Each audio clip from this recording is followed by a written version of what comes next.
Hello, everyone. Greetings to you all. I am very delighted to welcome you all to the third edition of the Women in Monitoring and Evaluation Forum themed Sisters in MERL, Addressing Climate Change and Advancing Sustainable Practices. This event is spearheaded by the Ghana Monitoring and Evaluation Forum in collaboration with Women in Research Monitoring, Evaluation and Learning, also known as Women in RMEL and SHEvaluators. Today's event coincides with the start of the 16 Days of Activism campaign to end gender-based violence. Please feel free to introduce yourselves in the chat window.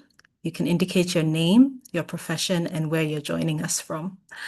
My name is Linda Nsifel, and I am a MEL professional, convener of Women in RMEL, and a member of the Ghana Monitoring and Evaluation Forum. And I will be moderating the session for today. So once again, you're all welcome. So we will proceed with an opening prayer, and then we will continue the program. So shall we pray? Thank you, Lord, for giving us life to be here today. We thank you for this opportunity you've given us as MERL professionals to discuss ways in which we can address climate change and advance sustainable practices. We thank you for the brilliant resource persons that you have chosen to speak on various topics around the theme.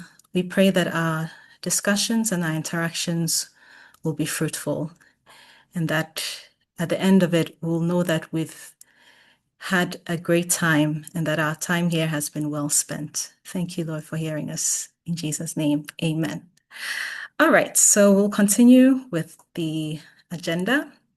So we'll proceed with our icebreaker activities just to set the tone and just to get everyone well settled and grounded and ready to engage. So for the icebreaker, the first one that we'll do is to share or name some of the world's most amazing natural phenomena. So you're supposed to guess. So I'll project a number of pictures and you're supposed to guess what that natural phenomena is. So please feel free to provide your answers in the chat, or you can also raise your hand and share your answer.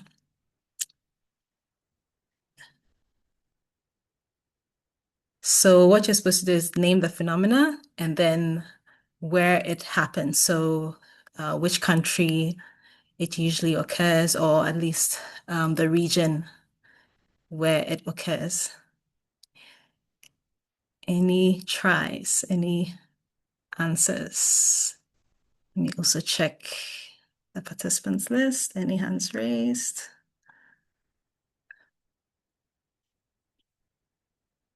Any submissions? Okay, so we have some submissions coming in. Okay, so Nicola says she's from Canada, and yes, this is very easy for you since it's very common where you are. So these are the Northern Lights, that's right, and they happen in the Northern Hemisphere. Right, exactly. Nurain Ahmed also says, yeah, oh, this is the Northern Lights, definitely. Yes, Caitlin has given us the scientific name, Aurora Borealis from up north. Awesome. Yes, it's one of the things on my bucket list to look out for. It's something I really want to witness in my lifetime. So I guess the number of us who are with me on that. Yeah. Okay, so we can move on. So what do you think this phenomena is, and where are you likely to find it?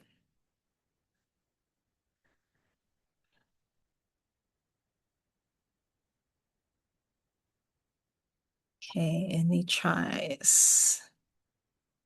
Can make some guesses.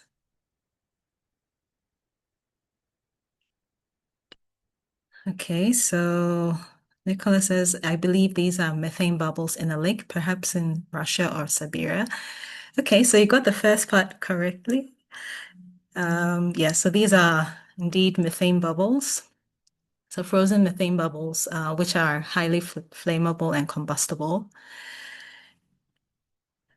But in terms of location, yes, good try, but those are not the answers I'm looking for at the moment. Oh, good try though. Anyone wants to try? Okay, so I'll give the answer then. So it's Lake Abraham in Alberta, Canada. So yeah, it's in your home country, Nicola. Yeah, so these are gas bubbles that are created when dead leaves or grass and animals fall into the water. They sink and are eaten by the bacteria that produce these methane bubbles. Great. That's fine. We still have a number of slides to go. Okay, so this is the third one. Someone's hand is up. Oh, Okay, there are two hands up. okay. So, Uh, Linda, it yes, please. says chats have been disabled. So it seems for participants, we are not able to type. Oh, is that So so? please check for Okay. us. Yeah. All right. I will do that. Okay. Okay, I think it's sorted now. Okay, so I think we can move on. Please, someone can test and see if you're able to submit your answers now. Okay, awesome. Thank you for that. Okay. Any guesses?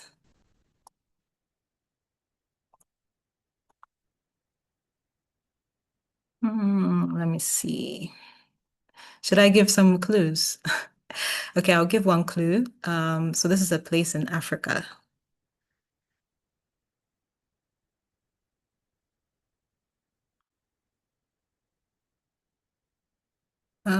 It's a good try, but not the Sahara, if that's a matter.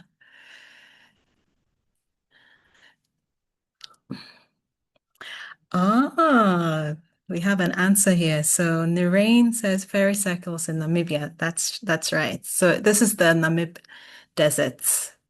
So these fairy cycles are millions of circular honeycomb like patches that you'll see when you go there. Yeah.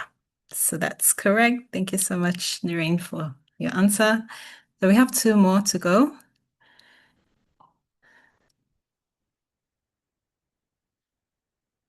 So we are back in the cold.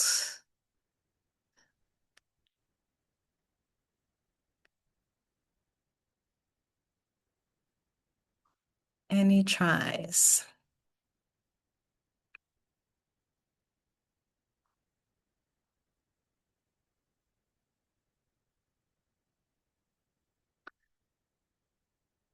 Okay, so it's uh it's meant to be a glacier. It's a glacier.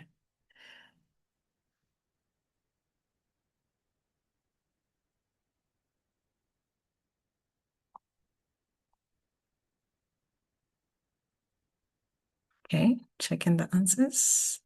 Yes, this is somewhere in Antarctica. And the name of the phenomena, does anyone have any idea?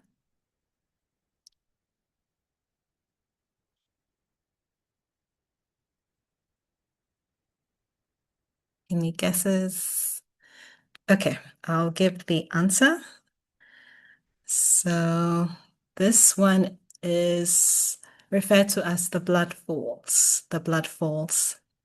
Okay, so about 2 million years ago, a hypersaline body of water became trapped beneath Taylor Glacier, isolated from light, oxygen, and heat. So that's what causes the fall to look bloody. So that's why it's called blood falls in Antarctica. Quite interesting. Okay, so the last one. This one should be pretty easy.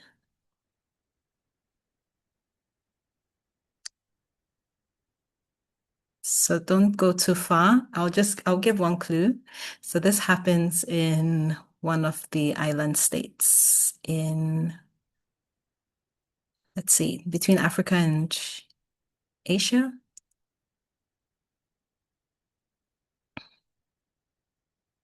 Any guesses?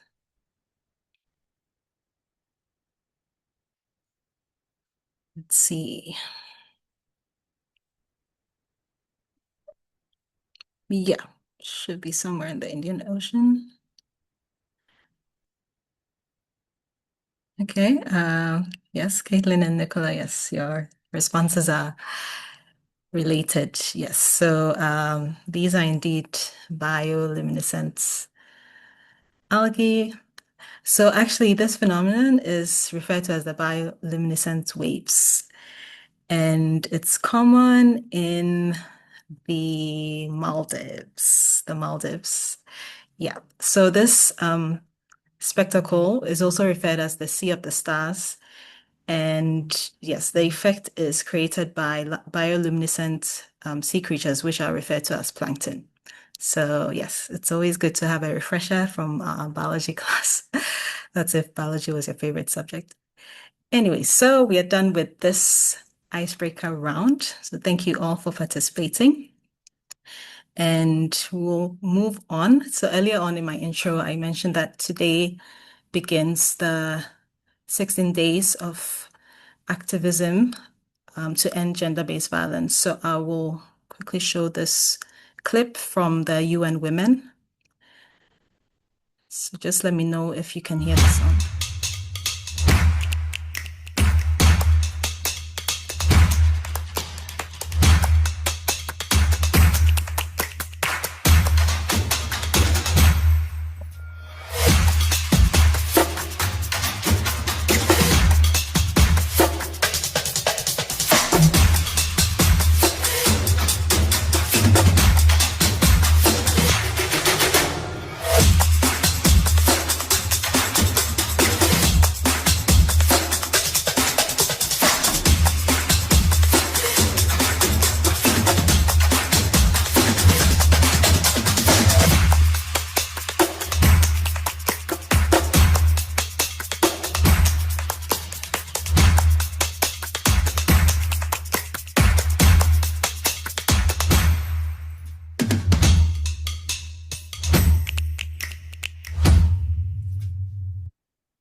All right, so that was the clip to remind us of our role to come together to unite to end gender-based violence. So I hope that in our own small ways, we can contribute towards this campaign.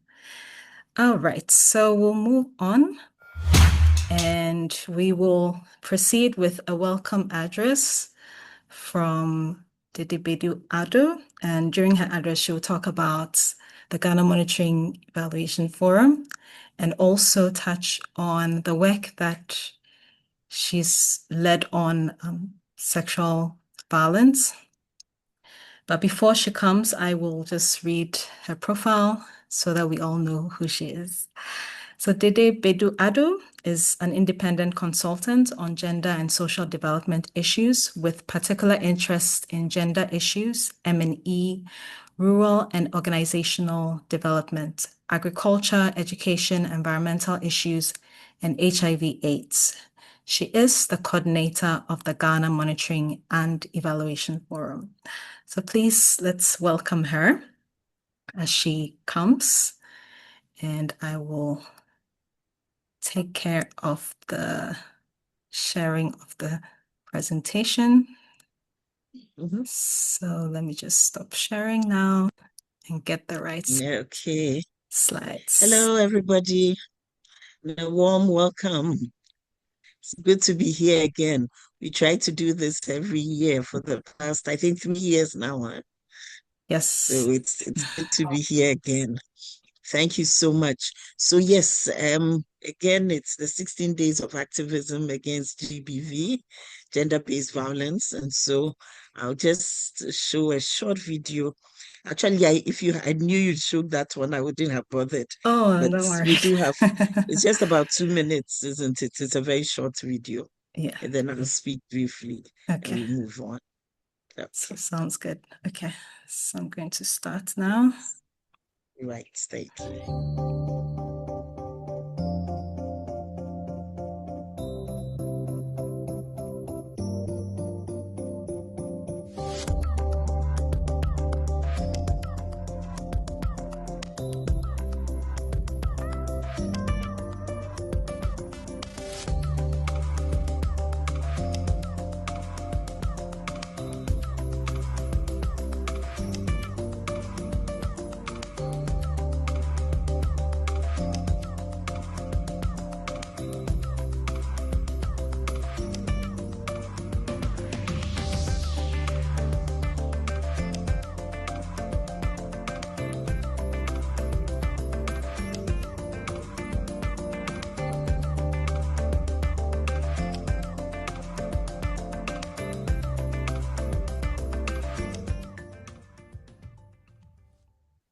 All Okay. right.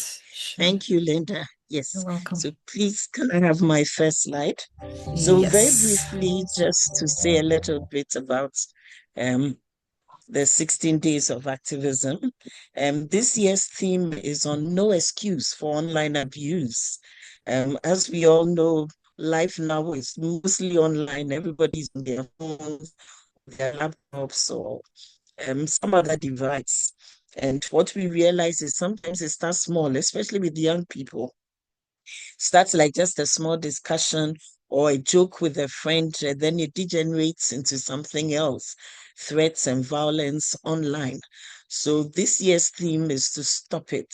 If you know a child that's too glued to their phone, especially for those of us who are parents or guardians, and we need to help our children, especially the girls, not to be bullied online. The statistics show that 1 in 3 women experiences gender violence in their lifetime. And in recent times, 16 to 58% of women and girls face digital violence. So this could be anything from a threat to a message about body, or something to shame or embarrass a girl, or something to make a woman fearful online. And it can actually lead to abuse, online cyber abuse, and so on. And so as parents and guardians, and even as women ourselves, we should try to avoid these things or to stop it wherever it's possible. As the call goes, let's unite for a world where technology is a force for equality and not harm, where we don't use it to embarrass or shame people. Okay, now in line with today's topic, today we are looking at climate change. I put up this 1 point, just 1 point. I know the other speakers will talk about it a lot. So I just wanted to state that it's estimated that 80% of people displaced by climate change are women. So the impact of climate change on women is phenomenal. It's important. It's something we cannot overlook, and it's key. And that's why today's discussion will be looking at climate change and its impacts on those of us in MECCE and the area of development and climate change. Next slide, please. Next slide. Okay, so I just want to talk briefly about GMEF. So GMEF is the Ghana Monitoring and Evaluation Forum. Each year we get to do this with RMEL and women in RMEL. And this year we are joined by SHEvaluators from Nigeria and other countries in Africa. Now, GMEF itself is Ghana's main formal voluntary organization for professional entrepreneurs, professional evaluators, what we call the VOP. We've been established since 2008, started as a small group at the University of Ghana, and it has gradually grown to over 600 public-spirited people who are interested in M&E, and a lot of young people as well. We try to keep people interested in M&E and looking at topical issues around M&E. Next slide, please. So most of our activities are meetings on M&E. So we do capacity building on M&E. We also look at young people's activities, and then various forums, conferences, and events. So from media encounters to national, regional, and district policy dialogues and forums, done capacity building for young people and young and emerging evaluators. And recently, we've also been supporting Made in Africa evaluation materials and training for young people. At some point, we were part of a peer-to-peer exchange program with the Zimbabwe Evaluation Association. That was a very interesting experience. They came here to see what we do, and we also went there to provide some support and backstopping. We've also worked on a national monitoring and evaluation policy. It's in drafts waiting government approval. So we hope that this time the president will give his approval so that we have a national policy on monitoring and evaluation. And then much earlier, Caitlin and I were talking about some work we had done with Claire Anglophone Africa in Twendembele on a book on evidence use in Africa. And part of our work was looking at government CSO collaboration on evidence generation and use in the sanitation sector. It was an interesting work because it helped us look at how much of evidence and data that is gathered, especially in the sanitation sector, is actually used for policy decision making and also in NGO work. It was very helpful for us as a country, and I believe the book is a good resource as well. I think this is what I had to say on GMEF and the 16 days of activism. I didn't want to take too much time, so I believe that's it. As we go along, if we have questions, you have comments, something more you'd like to know, please let me know. Otherwise, I'll hand over back to our moderator for the day. Thank you.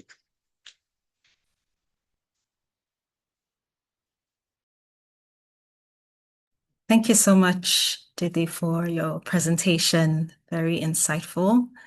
And for participants here who happen to be members of GMEF, I believe you can all attest to the fact that GMEF is a very great organization to be part of and also adds value to your careers as MERL professionals. And also if you're seeking to partner with GMEF on projects, as Dede mentioned, yeah, we have a great pool of resource persons who will be able to support in diverse ways. So thank you so much, Dede, for that.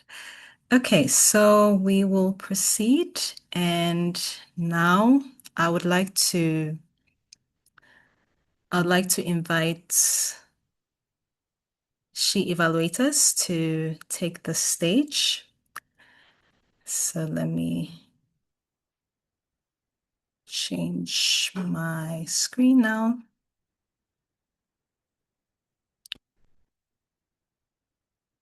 And I will briefly introduce our next speaker. And that is Nurain Ahmed. She is a MERL Associate working with Impactometrics, and she will be speaking to us on SHEvaluators. Nurain, are you here? I think I saw her. Great. Can I present from my side? Yes, please. I've made you a co-host. All right, great. Good evening, everybody. I hope that you're all doing well. So yeah, this evening I'll just be presenting on SHEvaluators. My name is Nurain. I'm based in South Africa. Yeah, and I'm excited to do this and excited to see you all on this session. So yeah, SHEvaluators is a program from Impactometrics International, and simply put, we're really working to raise the next generation of African female evaluators. Okay, the task is daunting, but with all of you, we can get there. So, we really are saying that, there's not a lot of women in monitoring and evaluation roles that we see. And so we're trying to raise more gender responsive and inclusive evaluation in practices in Africa. And we do that with other females. So we can't create those kind of evaluation practices without our young and emerging female evaluators. Our objectives are simple, three objectives. The one is to increase participation of women in the field of monitoring and evaluation, to encourage women to take on roles in monitoring and evaluation, or MERL, whichever one you want to call it, and then also encourage them to take on leadership roles within these spaces. Then we're also facilitating learning opportunities.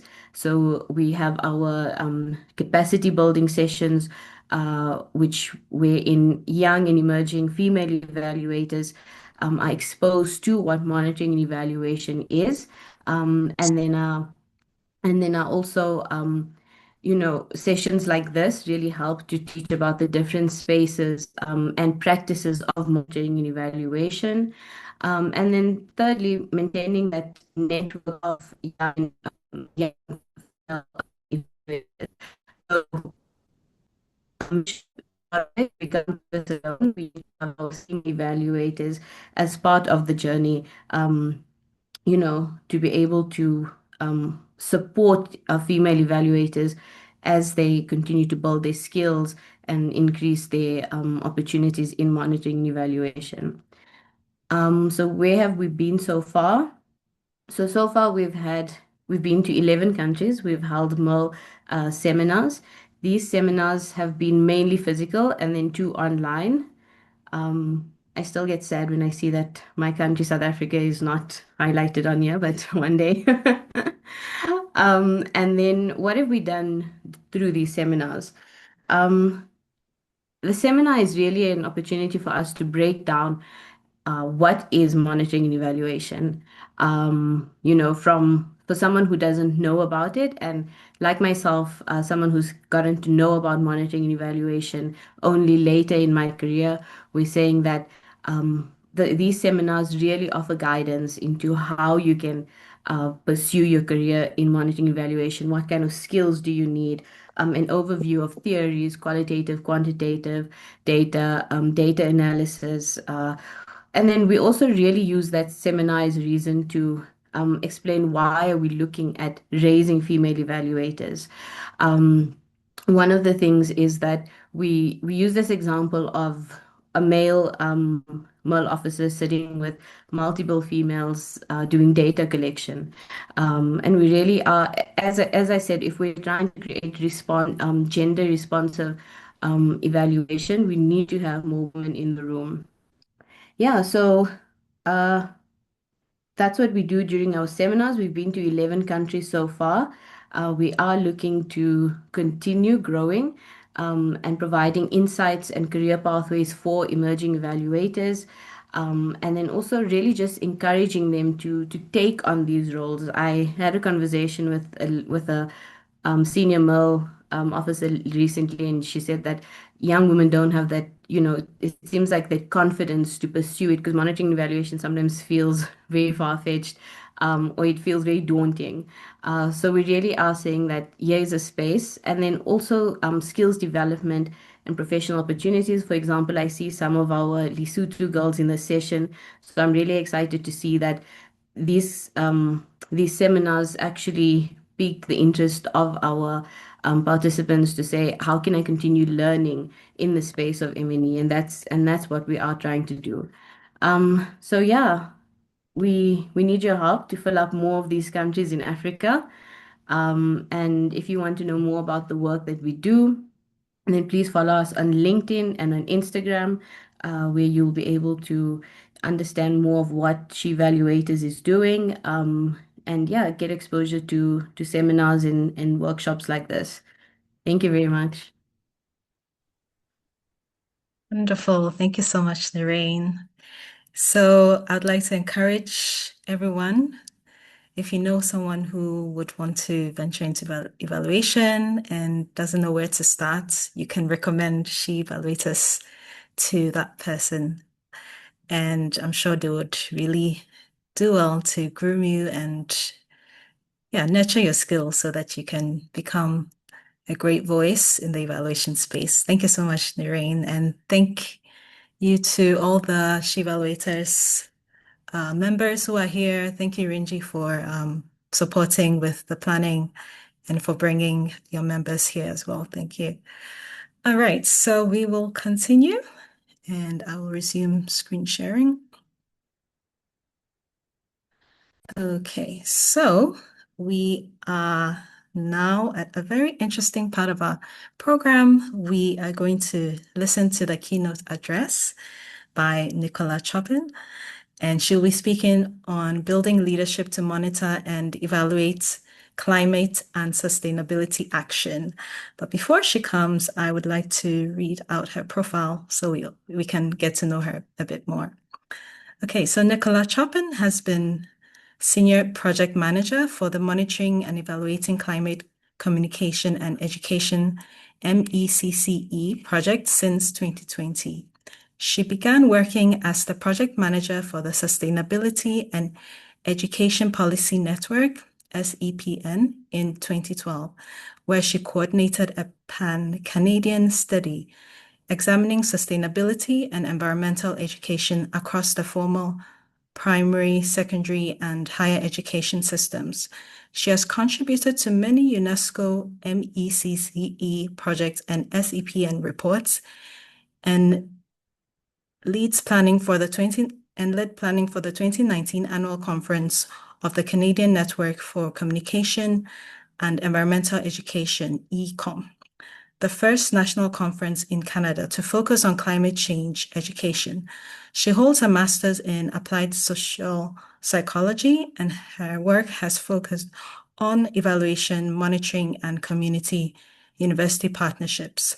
Nicola has coordinated multi-methods research in a wide variety of social science areas, including climate change education, sustainability education policy, sustainability education, health science education, quality of life, poverty, homelessness, crime prevention, and community perceptions of crime. In addition to managing the MECCE project's research and administration, Nicola contributes extensively to MECCE's communications and outreach, including designing research briefs, infographics, and reports. She has represented the MECCE project at UN climate change conferences several times and co-led planning of the UNFCCC's 2023 National Action for Climate Empowerment Focal Points Academy. Wow, that's a very huge profile there. So at this point, let's welcome Nicola Chopin to take the stage. Let's pay attention to her keynote address. Nicola, you're welcome. Thank you for joining us today.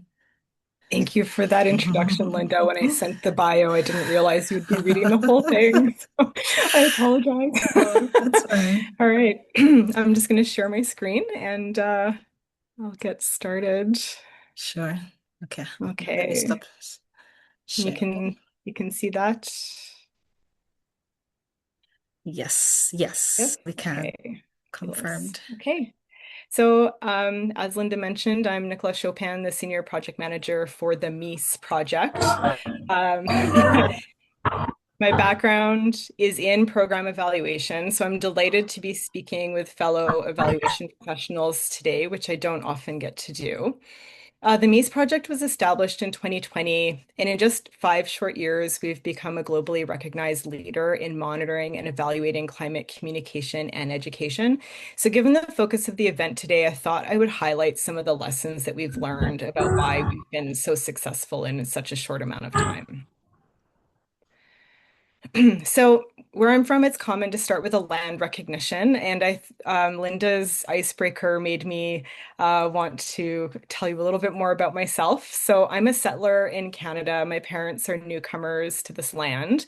My father is originally from India, and my mother is from England. A variety of First Peoples occupied and occupy this land where I live, which is known as Treaty 6 territory and the homeland of the Métis.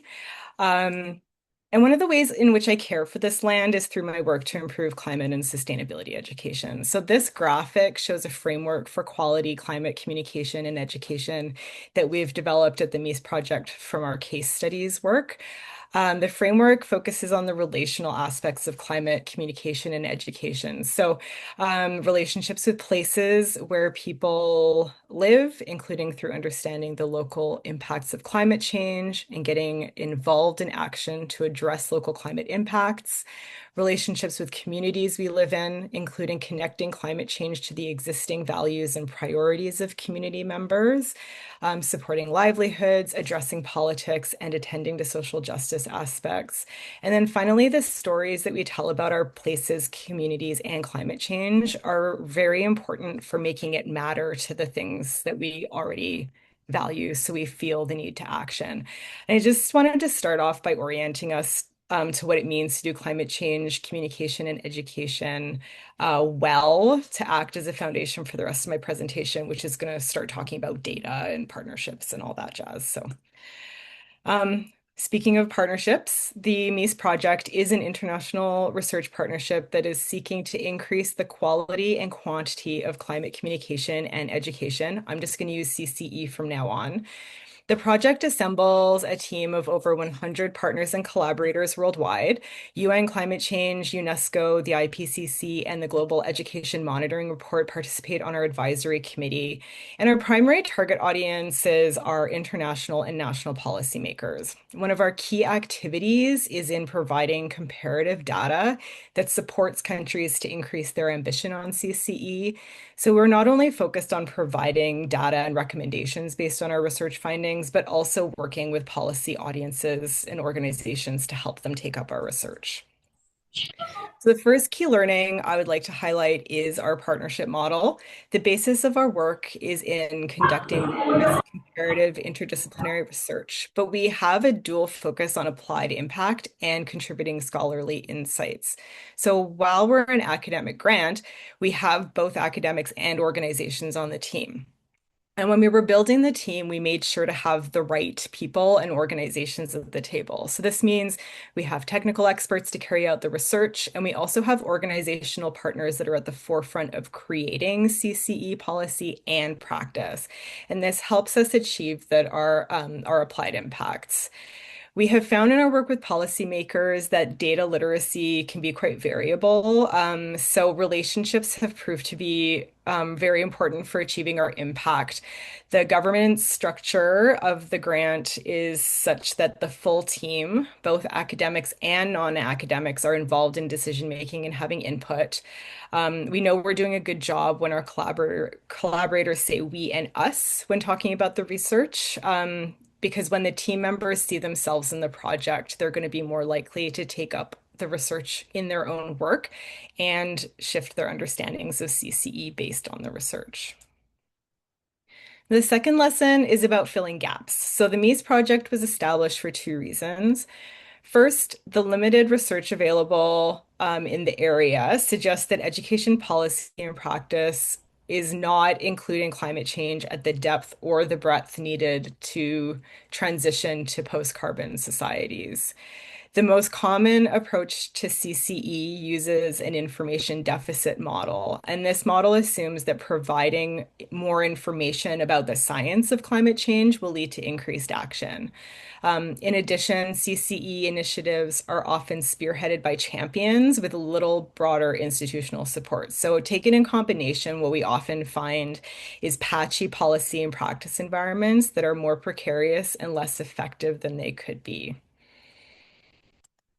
The second reason that MECCE was established is to fill a gap in the available data to support countries in monitoring, evaluating, and reporting on CCE. There are many global programs that call for monitoring and evaluating CCE. For example, the UN Framework Convention on Climate Change, which holds the Paris Agreement, for example, has a CCE program called Action for Climate Empowerment. This comprises not just formal education, but also training and public engagement on climate change issues, and their most recent work program does include monitoring, evaluation, and reporting of CCE as a priority area. The Sustainable Development Goals, or SDGs, are probably the most well-known program on this slide. There are three that refer to climate change or sustainability education. But unfortunately, even though most countries in the world have signed on to these high-profile programs, which all call for monitoring and evaluating CCE, the availability of national global level data in this area is scarce. And not only is there little to no infrastructure for monitoring CCE globally, there's also very little political will or funding to create that infrastructure. So we are filling really specific gaps in the availability of research and data and knowledge gaps about what constitutes quality CCE through three areas of research. In 5 years, we've produced 80 country profiles summarizing national CCE policy and practice, 80 case studies of holistic, culturally responsive CCE. And these are independent studies that we fund researchers on the ground to conduct.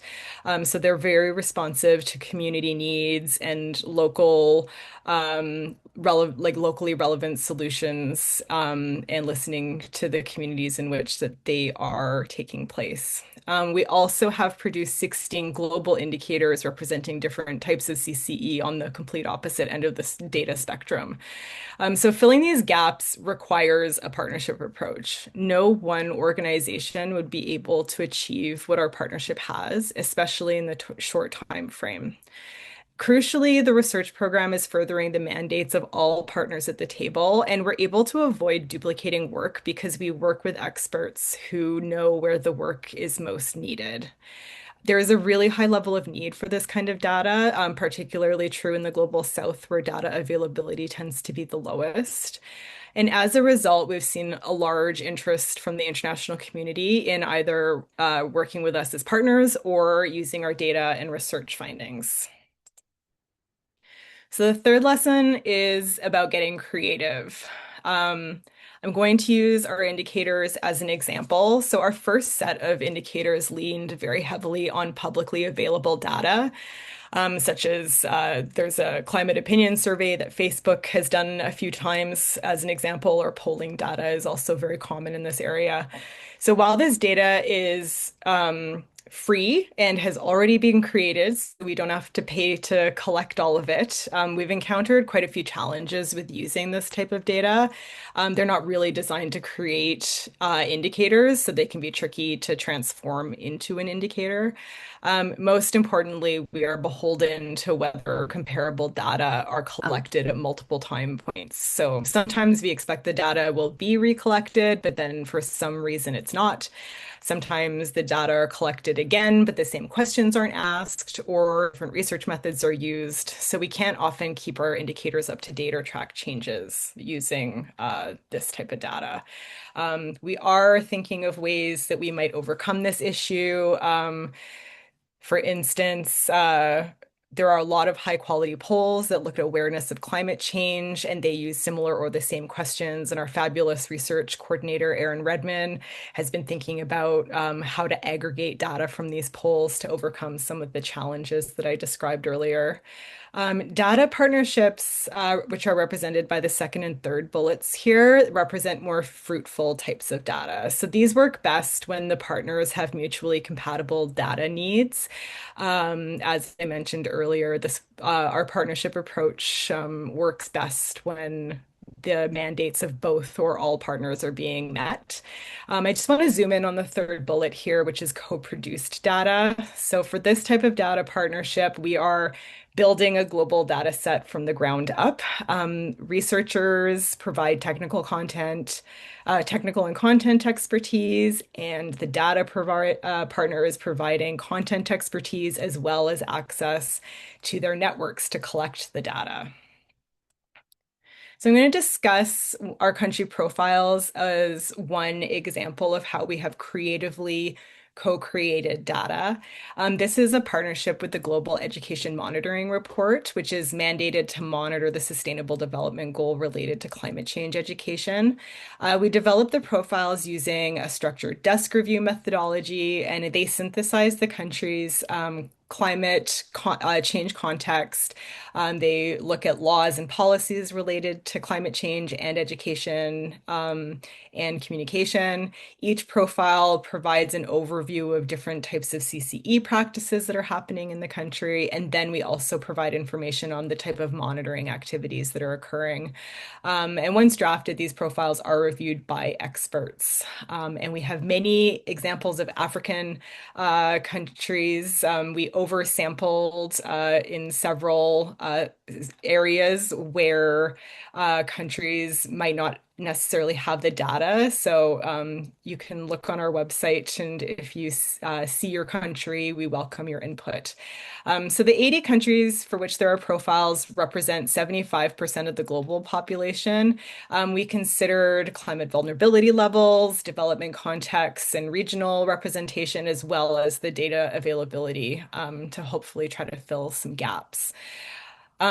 So what we've ended up doing with these profiles is we wanted to analyze the content across them. So we developed a series of measures that allow us to do that. The radar chart here shows how the countries perform across all of the different measures we've developed. And these are scored with a simple yes, no rating. And then they can be summed up for each country and each measure. So we have scores for a country and across for each measure. And this is very helpful for getting a global picture or starting to get a global picture of CCE policy and practice. For example, you can see that nearly all 80 countries have a law, policy, or plan devoted to public engagement on climate change. And we can see some gaps. So we found that few countries have a dedicated national budget line for CCE, and few countries are reporting their progress related to the Sustainable Development Goals on climate and sustainability education. What we've ended up doing next was developing a global indicator using this mapping data. Once we had developed 80 country profiles, we had at least 40% of UN member states, and that is our geographical coverage cutoff to develop indicators. So we always want to make sure we have at least 40% of countries in the world. We used a selection of the mapping variables to create an index of national government activity related to CCE. And this is an indicator view from our interactive data platform. You can see the indicator here is shown on a scale of 0 to 10. Higher scores on the map are shown in turquoise and blue, and that means a country is doing better. Lower scores are in yellow. So this is an example of how we established a data partnership that used a pretty simple desk review method that developed some high enough quality data to then create a global indicator. So it's a really out of the box approach to creating data. So I'm just going to wrap up by kind of summing this and then talking a little bit about the data that we have for Ghana, since we're being hosted by Ghana partially. The MECCE project is a massive conceptual, methodological, and logistical challenge. The key learnings that I've described are all underpinned by our partnership approach. Without partners, we would not have been able to fill the knowledge and data gaps that we're addressing, no matter how creative we were about data development. So the development of leadership in this case is really a story of the partnership and how we're all working together to solve this particular problem. We've discovered several types of data are particularly helpful for developing indicators. Policy data are the most helpful we've found. They are typically publicly available on a website, or you can contact a policy analyst in a government and get a copy of it. We've compiled a massive database of over 1,800 policies as a result of the project, and they are really helpful for establishing country priorities, activities, and investments. Finally, through relationships, we are building capacity amongst policymakers and organizations involved in CCE to use the indicators. As I mentioned before, data literacy amongst policymakers was not immediately apparent to us as an issue. They're not, indicators are not similar to a survey question where you can say a certain percentage of people said X or Y. So we're really learning a lot about how we communicate about our indicators. So I just wanted to highlight briefly some of the data we have on Ghana. So this is our indicator view on our interactive data platform. You can see Ghana is shown in blue here, and the gold bars represent the data for all countries that we have in the sub-Saharan African region. There are 15 out of the 16 global indicators available for the country, and you can see where Ghana is doing very well, integrating climate change in primary school curricula, technical and vocational education, adult participation in climate action, for example, and then you can see some gaps. So around online learning about climate change, perceived exposure to information about climate change, and the prevalence of organizations that are doing work in the area. We do also have a country profile, and as I mentioned earlier, we welcome input on any of the profiles. So we'd like to keep them up to date, and the way we find that out is through feedback. And we have a wonderful participatory case study of a dry season gardening initiative in the community of Kulia in Ghana. There's a significant gender component to this case study. One of the key findings is that the case study is that dry season gardening is reshaping gender roles in the community. So the community's men traditionally owned the gardens there, but the men are starting to migrate seasonally due to climate change impacts, which required the women to begin gardening. So the case study is really a showcase of the transformation taking place in Kulia as women take the lead on developing locally driven climate solutions and experiencing economic empowerment. And finally, we have a PhD student, Rita Ajay, who is analyzing sustainability uptake in higher education policy in Ghana. She's collected 43 policies across 18 public universities. Of the 39 general policies collected, so these are policies that don't have anything to do with sustainability, they're like a strategic plan, for example. 79% do include sustainability issues. Universities with high sustainability content are a mix of traditional and technical universities. So suggesting that sustainability is present in both theory-oriented and practice or career-oriented institutions. And then when we look across the different domains of institutional activity, sustainability is most likely to be found in policies related to institutional governance, education, and campus operations.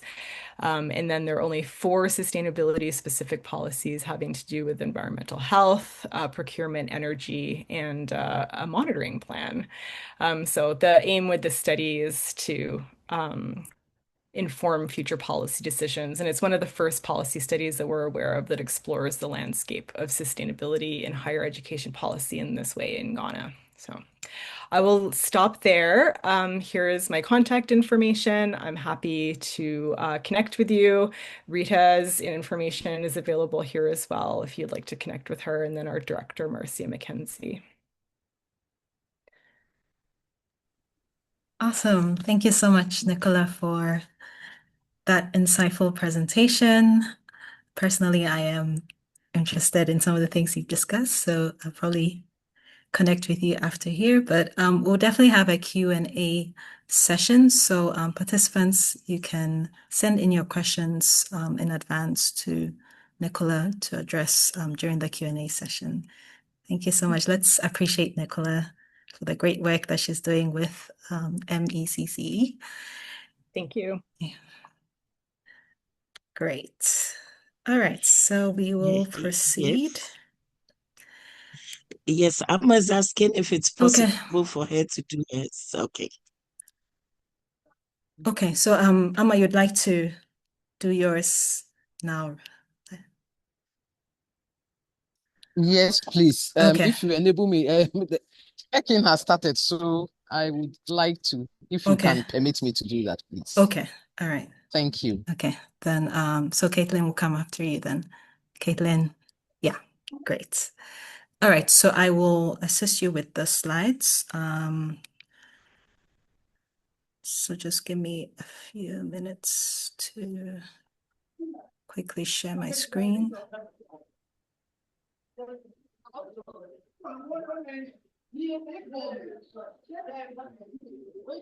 Okay.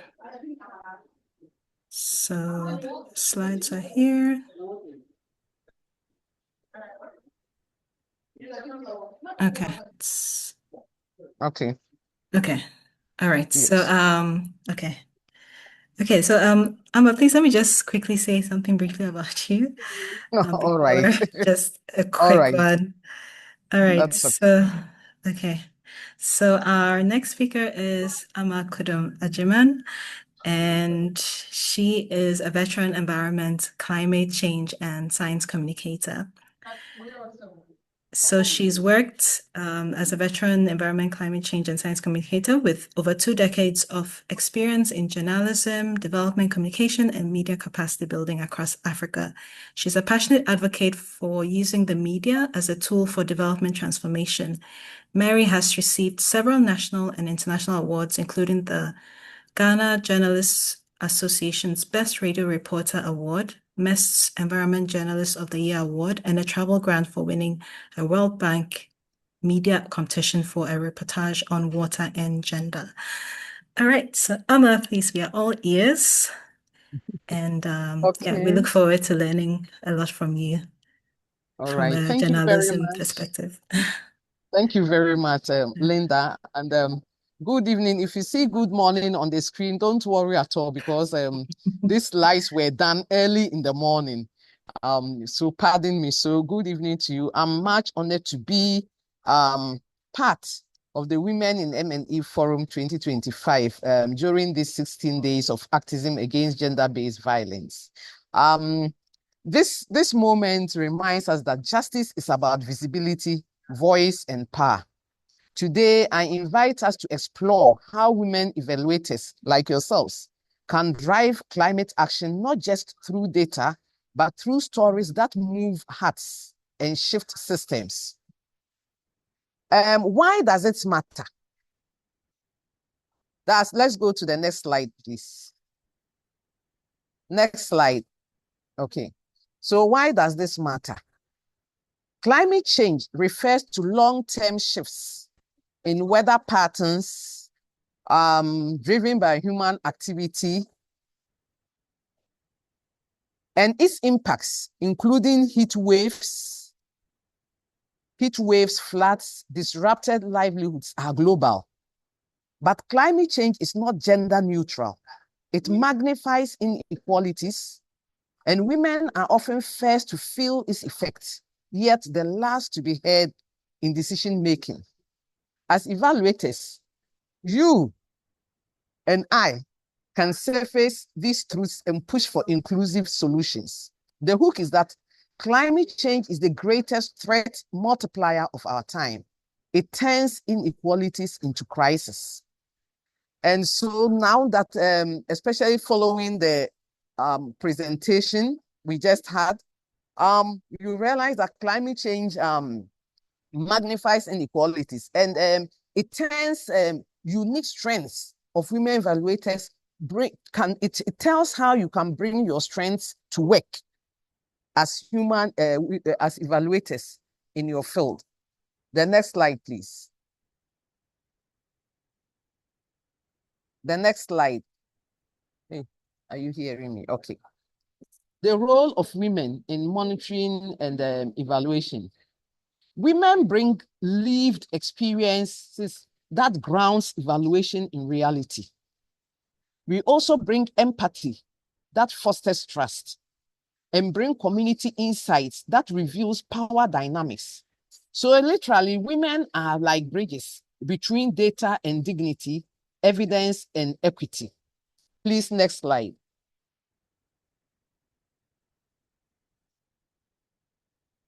Climate change and gender-based vulnerability globally, and we have learned that from the previous speaker. Women form the majority of those displaced by climate disasters. In Ethiopia, the data tells us that child marriages rose by 119% in drought areas. And in Bangladesh, women are 14 times more likely to die in climate disasters due to mobility and social norms. And these are not just statistics. They are stories of survival and systemic failure. As evaluators, we must ask, what stories are hidden in our data? How can evidence ensure women's voice shape climate solutions? So we need to be reflecting on that, because you do a lot of data gathering, but how can we use that as evidence to ensure that women's voices shape the climate solutions that we are looking for? Slide 5. Evidence as a catalyst. Evidence must be inclusive, timely, and disaggregated. Tracking women's access to climate resources reveals gaps in delivery, barriers in culture or policy, opportunities for reform. And tools like gender audits and real-time dashboards help us to move data to direction. Please, the next slide.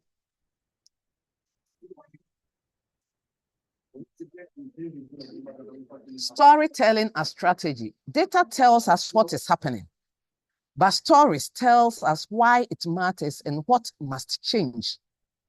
Storytelling humanizes evidence, builds empathy, and drives action. Like what you've seen in the picture. The picture itself tells a story of what is happening as a result of drought in a particular area. Please, the next slide.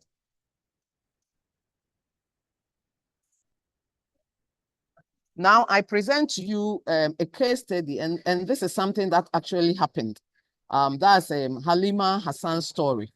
She is from the Wajir County in Kenya. She was able to mobilize women to harvest rainwater, grow resilient crops, and share their stories. This was a county story that had been facing drought, and things were very tough for women, especially the farmers. And this woman stood up and mobilized them. And this is what happened. After mobilizing the women to share their stories and to take certain actions, the policymakers listened. And so they were able to release funds for water infrastructure in the area. They were able to recognize women cooperatives. And then this woman, Halima, got a chance to speak nationally. So her voice went international. And that is what we're talking about. And this is what happens when evidence meets voice and when women lead. The next slide, please. Tools for transformative evaluation. So you can actually make use of tools like gender responsive indicators, mixed methods, participatory storytelling, and real-time dashboards. These help us to capture not just what is happening, but why, to whom, and what can be done. Please, the next slide.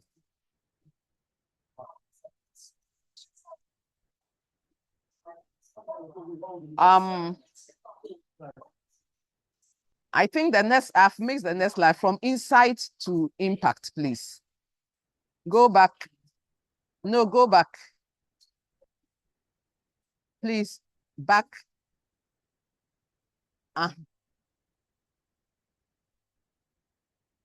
No, slide 9. I think I'm missing from insight to impact. That's the heading. Okay, so let's. Okay, sorry, then it means I didn't place it, but okay. So I didn't share with you. I'm sorry about that. So it's from insight to impact. Insights alone do not create change. Like the insight you get when you gather data. That data alone does not create change. But we or women evaluators must bridge them to impact by sharing findings in accessible formats, by engaging communities in co-creation like our previous speaker talked about, by partnering with media and civil society. And the next slide, which is the call to action. So as women evaluators who can also contribute to climate action, let's commit to centering gender and climate justice in the work that we do. Using storytelling to elevate voices like Halime's and applying inclusive participatory methods. Let's support each other. Let us be bold. Boldness is required. Let us be strategic, because there are some actions that are not real any results. But if we are strategic, every action we undertake will yield good results, and we will see the required transformation. My last slide. So in closing, I want to call us to reflect on something, which is that when women lead with evidence and story, we don't just document change, we demand it. So let's keep demanding it, like Auntie Dede has done, and like our speaker. Why have I missed her name? Okay, Nicola. but Nicole, yes. We are being called to keep demanding for climate action using what data that we have collected. Thank you very much. Thank you for the opportunity. I'm sorry if I've had to rush you through this. Pardon me. Thank you very much. Thank you too. No worries, we understand. And thank you for making time despite your travels. We wish you a safe trip in advance. But we can note down any questions that people might have concerning your presentation, and maybe send them to you later if you're not able to respond in real time. Yes. But if you're still Yes. on, you can still I'm going to check in. What I'm going to do is that when I'm done, I will use my phone, check in and see if you are still there, and then I can contribute somehow. Thank you very much. Thank I'm most you. grateful. I'm most We're grateful. also Thank grateful. you. Please Okay, let's bye. appreciate Mary Alma for her time with us. Thank you too. All right, so we've reached the next presentation, which will be by Blaser Mapitsa, and she'll be speaking on intersectionalities between gender and climate change in evaluation. But before she comes, I would like to read her profile so that we can all get to know who she is. All right, so Caitlin is a senior lecturer. She holds a PhD in migration and displacement from the University of Wits African Center for Migration and Society. She received an MA from the same institution, a BA from Wellesley College in International Relations and French, and a postgraduate diploma from the University of Stellenbosch in monitoring and evaluation. She's also the research director at the school. She has worked as an evaluator in civil society with Resilient Waters, evaluating efforts to foster climate resilience in the Okavango and Limpopo River basins, as well as establishing learning systems with a global call to action against poverty. She also worked with the Center for Learning on Evaluation and Results, supporting efforts to strengthen monitoring and evaluation systems within public sector institutions across the region through peer learning. Blaser Mapitsa's research interests focus on two areas. The first is transboundary governance of both land and people. She's interested in understanding what drives change in complex social and ecological systems, and which tools can best help us understand these changes. The second is on building contextually relevant evaluation approaches and how evaluation can be a tool to align institutional practice with values, systems, and developmental objectives. All right, that's also another loaded profile. So, Caitlin, we are ready to hear from you on your Thanks so much, topic. and well done getting through that mouthful. I think my presentation is now the easy job. Yeah. I think I'm going to try to be quick because I think it would be great if we had some time for discussion. And really, Certainly. all I've really tried to do is kind of go back to basics a little bit and Okay. remind myself, I think, why That's this is important Sure. and really relevant for the work that we do. So, I mean, when I find gender and climate change together in evaluations, I always have two reactions myself. And the first is to be really excited that there's a place for intersectionality and acknowledgement that it's important.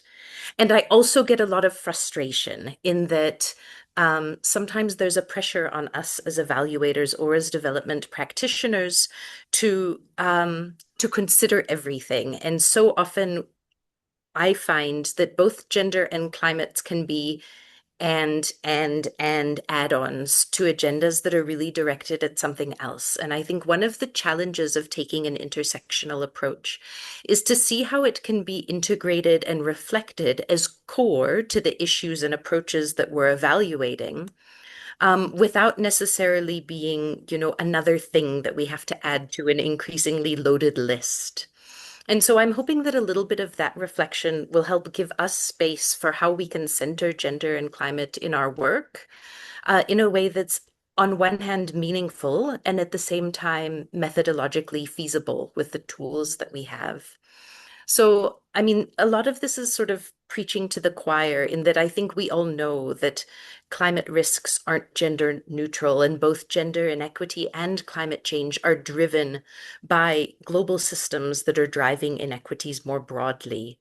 And in that context, the burden of adaptation is not gender neutral, and women play a critical role in adaptation, both as users of natural resources and, as economically dependent on climate-based activities, but also as key agents of resilience within their communities and contexts. This comes from anything from transmitting intergenerational knowledge about climate practices, but also that I think as we evaluate climate-related programming, considering gender and building methods that reflect these intersectionalities are critical for useful, valid, and appropriate contextual evaluations. And I think we as evaluators are particularly uniquely placed to identify issues of power and marginalization, and that evaluation as a field within this is not neutral. And I think this is something that's emerging quite strongly from Made in Africa evaluation approaches. So why bring gender into climate evaluation? I think it's very central because evaluation shape policies. It shapes funding priorities, planning, and learning systems. And without a gendered analysis, we're at risk of reinforcing inequities through our evaluation practice. So by being gender responsive within this, we center the experiences of women, we reflect differentiated impacts and benefits, and hopefully we build more equitable and effective programming. So the gender sector has had decades of experience dealing with disinformation, complex systems, indicator development, this trade-off between mainstream and targeting. And all of these things are relatively new to the climate sector, which has just now gained, relatively popular recognition as a critical area of development programming. It used to be, kind of a scientific outlier as opposed to, like a fundamental driver of contemporary social change. Now, on the other side, both climate and gender are cross-cutting intersectional areas that take a transformational approach to address effectively. So much gender-related evaluation is forward-looking, it's planning-oriented, and those are things that really can't ignore climate as fundamental to the way that we do this. And I think it's also important that adding intersectional lenses to gendered programming and discourse, it really highlights that women aren't a homogenous group with common interests, but that understanding gender through a lens of intersectionality lets us focus on the mechanisms and complexity of the way power is working in our programming and marginalization. I think we're very much reminded of that when we look at the work around 16 Days of Activism and Gender-Based Violence. And I think one thing that's really promising at the moment is that there are now, I think, an increasing and impressive range of frameworks and tools that are available to reflect complex systems in evaluation, to be responsive to issues of intersectionality, and to give us as evaluators some of the equipment and tools that we need to do this well in our profession. I mean, just a shout out to organizations working in this space, from IIED, UN Women, Eval SDGs, footprint evaluation.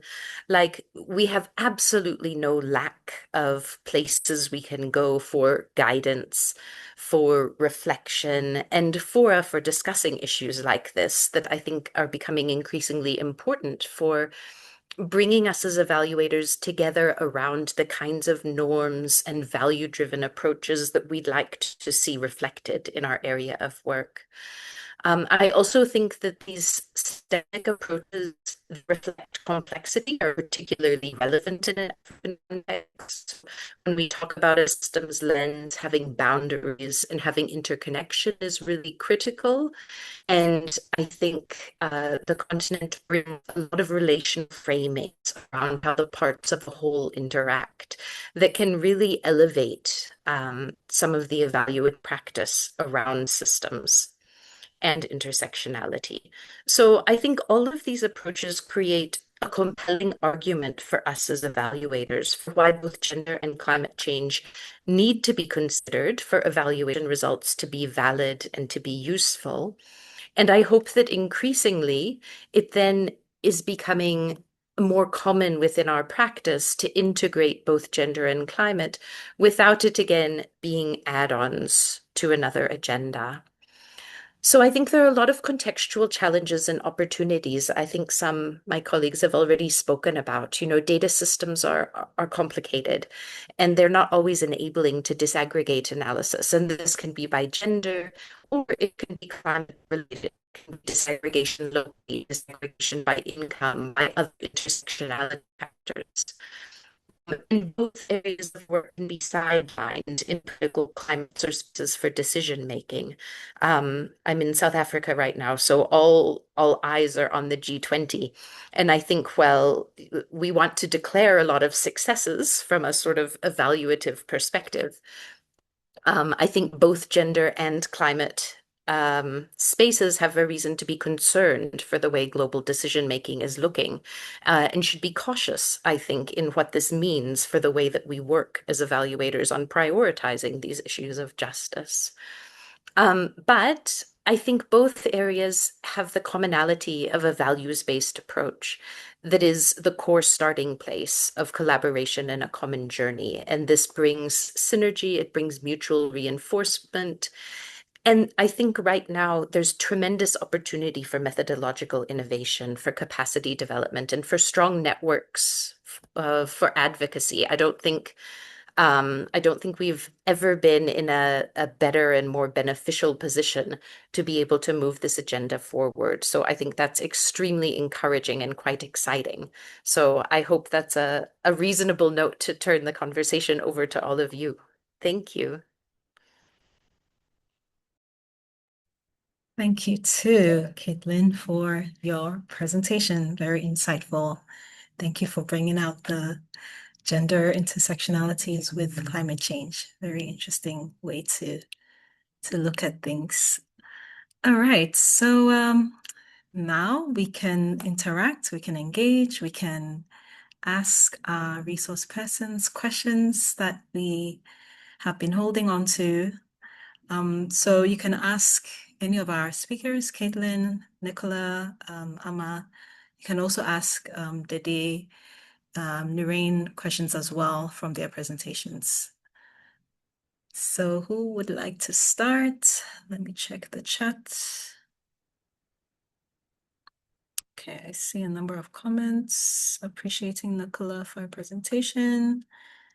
And okay, we have a comment from Khadijat. I believe this was when Caitlin was presenting. She said, brilliant point. Indeed, evaluators seem to be required to tick boxes at the cost of the meaningfulness of these boxes.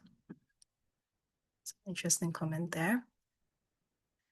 Okay, so the floor is open. Anyone wants to ask any question, or if you have any comments.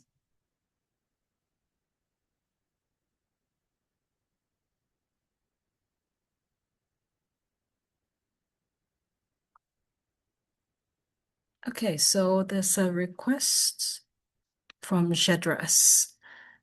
So he or she is asking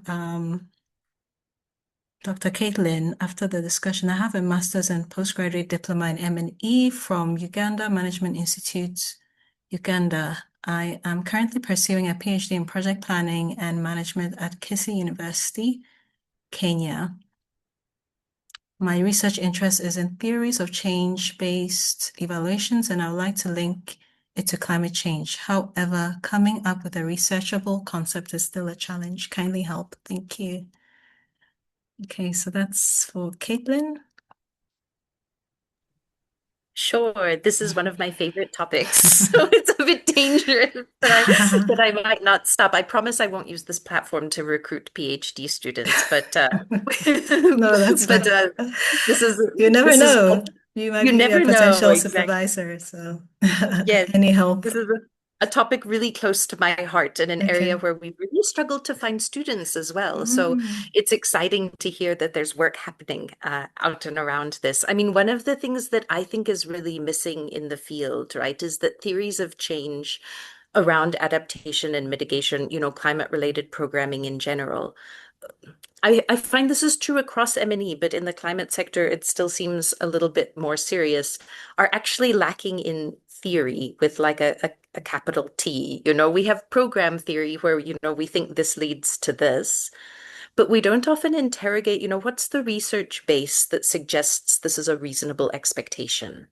If we're for an example I often like to use is that, you see a lot of behavior change campaigns where, people think they'll get knowledge and then attitudes will change and then behavior will change, right?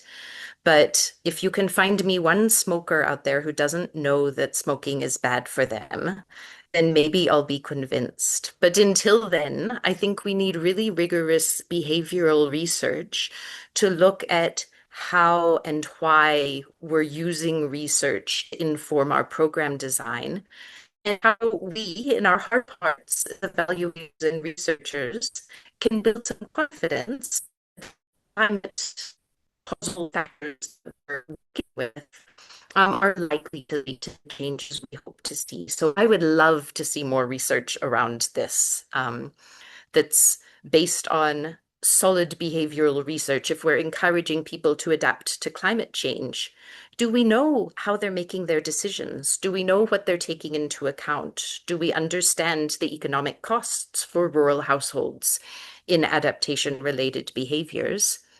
And I think sometimes we do, but very often we don't. And I would love to see more work happening in that area personally. But I mean, that's only one way to go, and I think there are many others. But I think more research in this area is desperately needed. So I'm very excited to hear that you're working in the area, and definitely get in touch about your work because I'd love to learn more. Great, thank you. I hope, Jedras, you're satisfied with Caitlin's response. And yeah, she's made you an offer, so please do all to get in touch. All right, so we have Yadana, and she's asking, she's saying, thank you so much for these incredibly insightful presentations and models of M&E work. So her first question is, could you please share how this group can continue to collaborate and support each other monthly or over the year? Are there bi-monthly working or affinity groups, for example? Thank you. Okay, so that's the first question. I think I can answer that partly, and then I think Madam Dede too can also chip in, or Nurain and Nurain can also chip in as well. So, so for this program, this event, for instance, it's held annually, but in between, so for instance, Ghana Monitoring and Evaluation Forum organizes events periodically. Women in RMEL, which I convene, we meet monthly. We try to meet monthly to engage experts in the field to share their knowledge on any topic that they're passionate about or that we, the community, have requested them to speak on. SHEvaluators have also indicated how you can be part of their group. So I think these are the opportunities we have beyond today's event for continuous collaboration and support. Nurain, Dede, do you have anything you want to add as well? No, I think you've pretty much said it.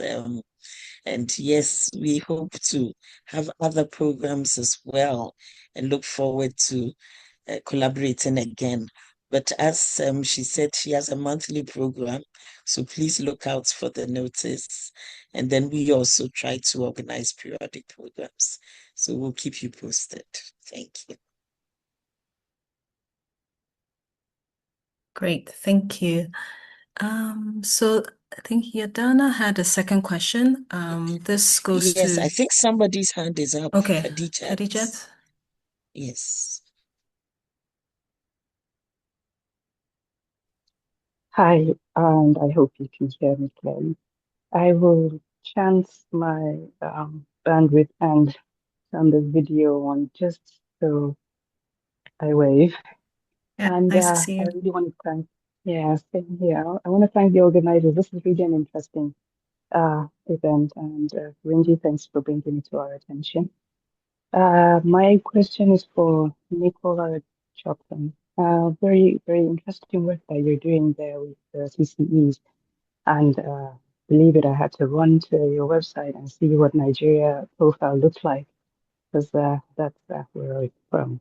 Now, I wonder, having done this for about 5 years, do you have some positive results in terms of the use of your information to change policy in these countries that you share your different indicators with? Do you have any of the examples? I ask particularly because in some of the work that I've done in Nigeria, mostly on infrastructure, one of the areas that you find very difficult to relate the cross-cutting themes of gender and climate to is infrastructure. For example, when you say the national grid, for example, you're looking at power systems at a wholesale level, and you're trying to draw those lines between these kinds of systems and their impact on women, on the climate, and in such a way as to drive some sort of change. So have you seen some shifts in these countries? So that's my first question. If I may drop the second one so they can all be addressed, and that's to the last speaker. And I found it very interesting when she said, that, you can hardly find a smoker who doesn't really know that smoking is bad for you, which I thought was very interesting, yeah, because it kind of brought out the question that, are we sure the why of what we're doing is valid, which I hadn't really thought about in that context. So it would be interesting to find if there's any of some of the work that you're doing that has shown, that dissonance, if I may use that word, particularly, just some example that you can relate. Thank you both, and thank you to the organizers.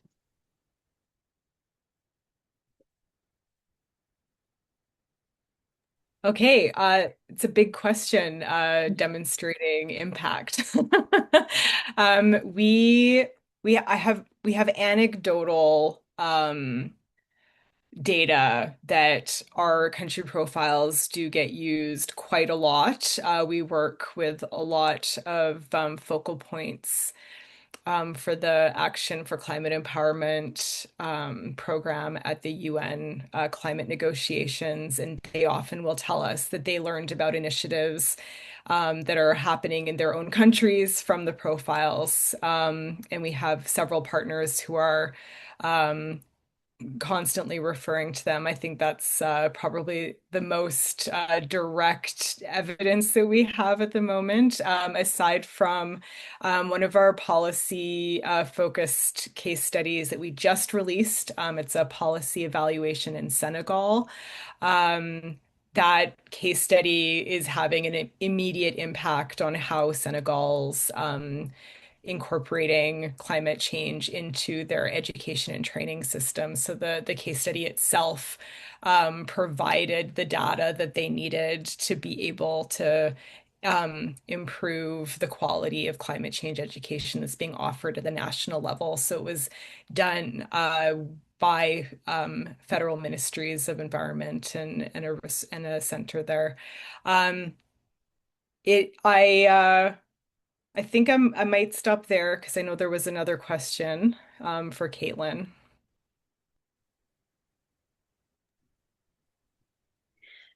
Sure. I think, these kinds of questions, I think, are what in the research space around M&E, at least, we're asking all the time. How can we take the sort of academic body of knowledge and bring it to evaluation to strengthen our theories of change, to build more effective programming? And I'm also quite passionate about translation in the other direction as well, because so many evaluations inform practice, which is wonderful. I love that they do that. But I also want them to contribute to theory building, because I think so much really strong, empirical, grounded, evidence-based evaluations never make their way into the research base. And I think they should. I think often they're rigorous, they're contextually relevant. And I do have lots of examples of ways where, we're trying to understand behavior better, where we're trying to understand processes of organizational decision making. But what I think is still a gap is making sure that as evaluators, we're really bringing that into our own processes. So, my own feeling is that we shouldn't be developing theories of change without already having, a foundation in where the knowledge is around these different issues. And if we're planning evaluations, being able to be forthright about where we know the causal linkages are strong between certain things. Research tells us this intervention is going to lead to these results, very likely, or where they're weak. And I think if we're honest with ourselves, there will be more areas of weakness than strength. And this is why I think evaluations should be contributing to our research, so that over time, over different, geographies and different sectors, we'll be able to build more confidence in our theories of change.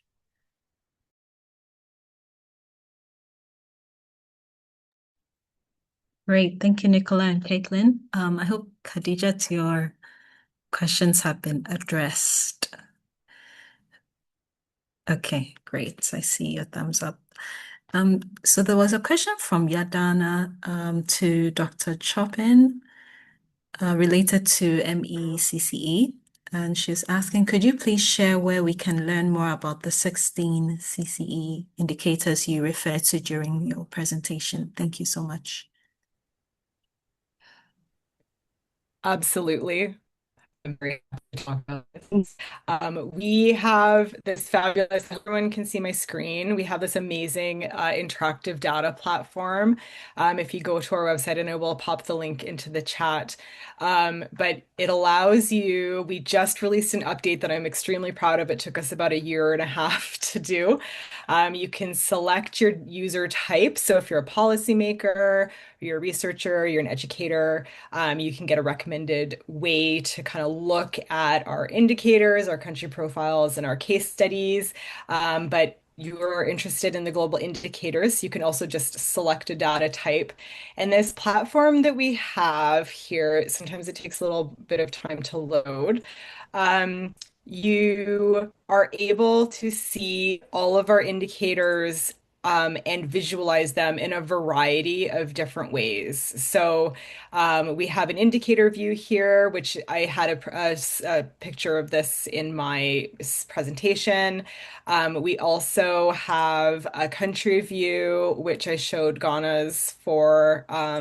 We have a compare view, which allows you to pull up different SDG regions, different countries, and you can see how they compare on all of our different indicators.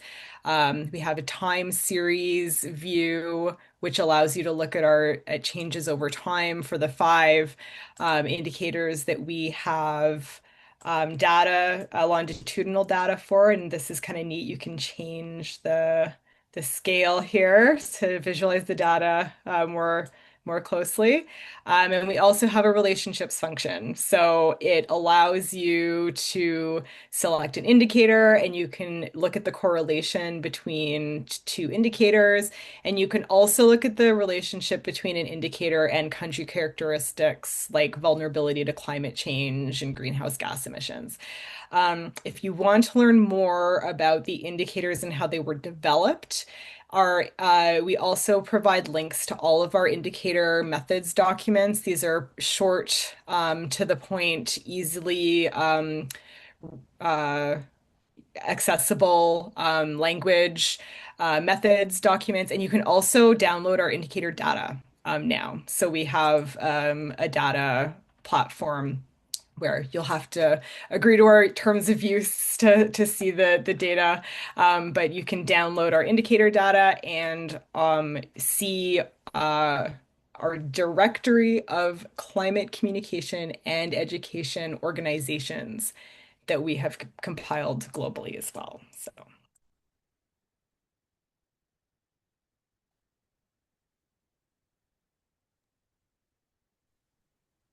Great. Thank you so much, Nicola. All right. So I think we've gone a little beyond our time.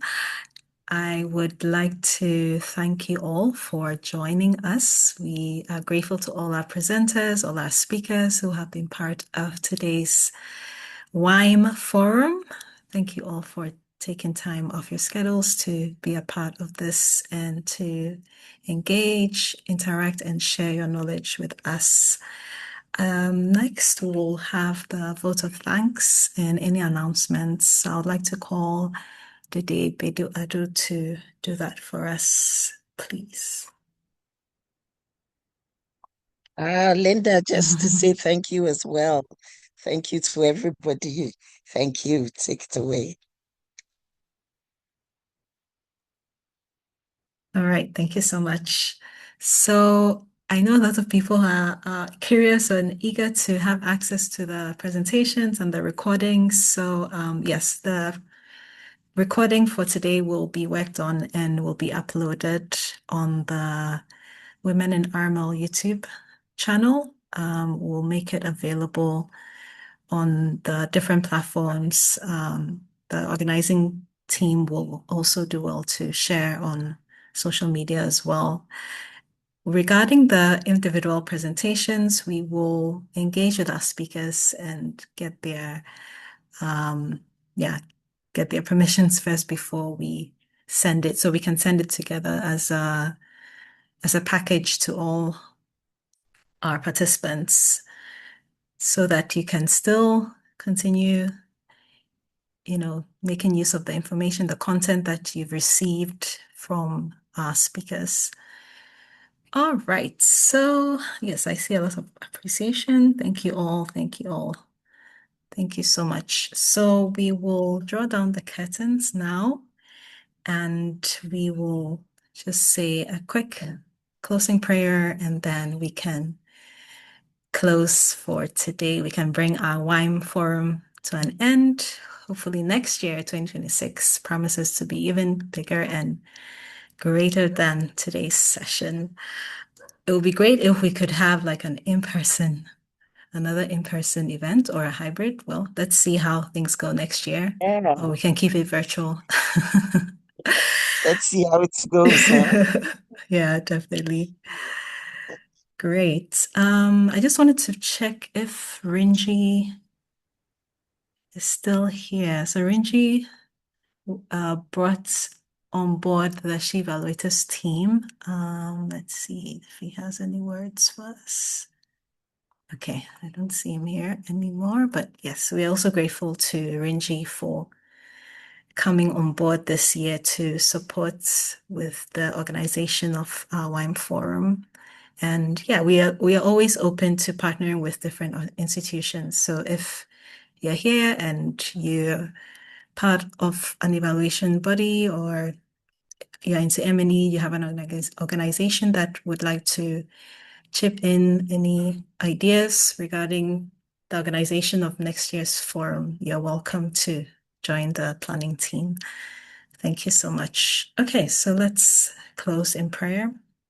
Our Father and our God, we thank you for today. Thank you for giving us stable connectivity to be able to learn so much from our speakers. We thank you for the knowledge that you've shared with us. We pray that you replenish their strength, all the time that they've taken to prepare for today's forum. We thank you also for the organizers. We thank you for the participants and for everyone who has helped working behind the scenes to make sure that today's event comes on successfully.